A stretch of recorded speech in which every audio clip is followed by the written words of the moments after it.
Hey guys. So for today, our goal is to finish the persuasive essay outline that we started last Wednesday. Now, if you did your work, you should be done with slide 2 that includes the thesis statement and the claims. Um, you should have looked through your articles, okay, and completed your introductory paragraph. Now I'm working off my example outline, so this is the one that has my examples on it.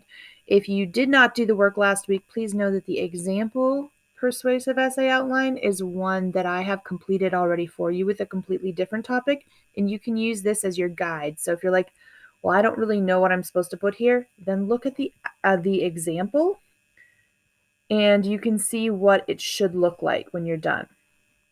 Okay, now something I added to the example outline is slide 7 and slide 8. I know some of you are having difficult time coming up with ideas for claims. So you can say, I am for, or I think it should be allowed, genetic modification should be allowed. Well, then you need 2 reasons why. And the reasons have to be able to be supported by data, information, specific details from the articles, one of the 4 articles that you've been provided. Now, actually, there's a 5th article, and I added it as an extra attachment to the assignment. So when you're looking for it, it is added on the assignment on Google Classroom. Anyway, so ideas for claims for genetic modification. So these are, yes, it should be allowed. Here's a few ideas. And then I also gave you some hints as in parentheses here as to places you could find those, which article maybe you should look in. So then I also on slide 8 here gave you some ideas for claims against genetic modification. Okay, so you can use these when on slide 2, if you didn't do it already, you are deciding on your claim. So an example of this would be, to begin with, gene modification should not be allowed because it could lead to designer babies. All right, which was one of the ideas that I gave you down here on slide 8. Now, in the molecular scissors article or the global controversy article, you need to go in and find a couple details to support that. Okay. Now, you should also be done with body paragraph 1. If you do not know how to do the body paragraph or you need direction again on it, go back to the video that I shared with you last week, to the first instructional video, and that will walk you through how to do a body paragraph. So this first one is going to be about your first claim, and then the second body paragraph is about your second claim. All right. My examples with my physical education topic, my first one was about improving mental health, and then the other one was about improving physical health. So when you look at my example here, this one is about improving mental health. If I did a second example, my second example would be about improving physical health. Okay? Yours are going to be about genetic modification, so don't do yours on physical education. All right, so your job today is to do your second body paragraph with your second claim or topic here. All right, you do it the exact same way with you did the first body paragraph. If you don't remember, go back to the first video I posted and watch that.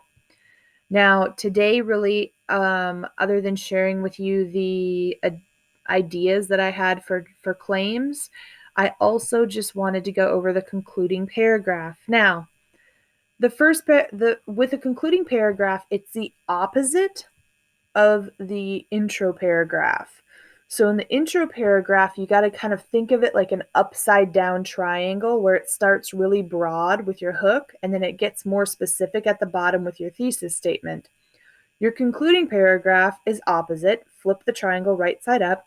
You start with your thesis statement, which is very specific. It's exactly what you just wrote about. And then you work backwards down to touching back on the hook, the point you made with your hook. Okay, so whatever your hook was, you kind of get back to that point, a little bit more broad and general statement at the end.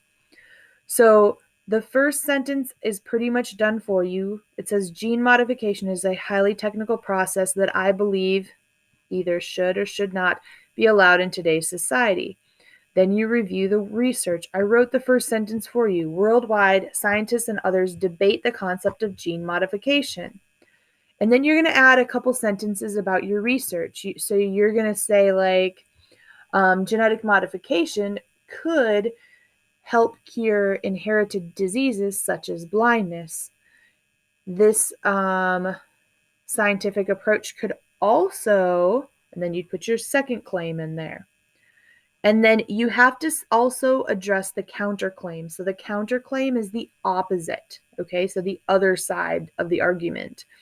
And you just kind of address it and then refute it. So you could say something like, although some people are worried that designer babies may be created, the benefits of curing diseases or outweigh that, or something along those lines. Okay, so you do have to address the counterclaim. You don't have to go into a ton of detail, but just throw it out there.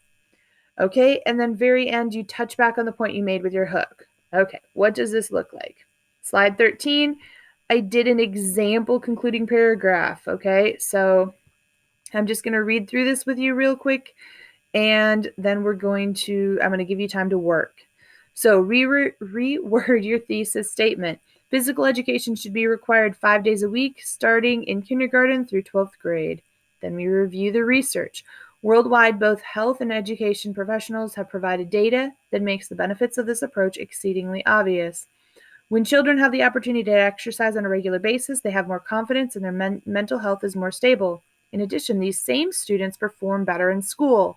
Okay, now this is the counterclaim here. So this is the opposite side.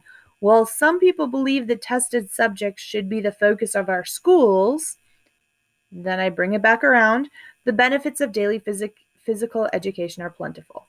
Now, if you like the way that I said the while part, you can use these sentence starters. In addition, you can come in and steal my sentence starters. Absolutely. Okay, then I come back to my hook.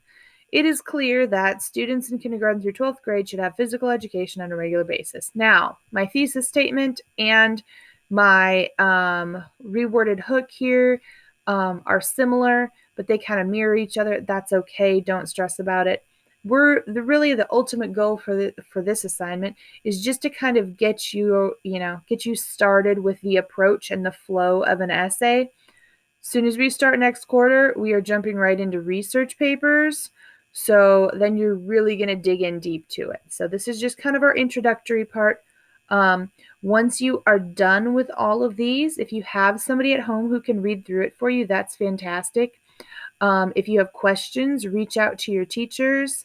And you can always have a friend read it if you want to before you turn it in. This needs to be turned in by Friday, so make sure that you're getting your work done. Remember, this is the end of the quarter. All right, guys, let me know if you need any help or have any questions. Happy writing.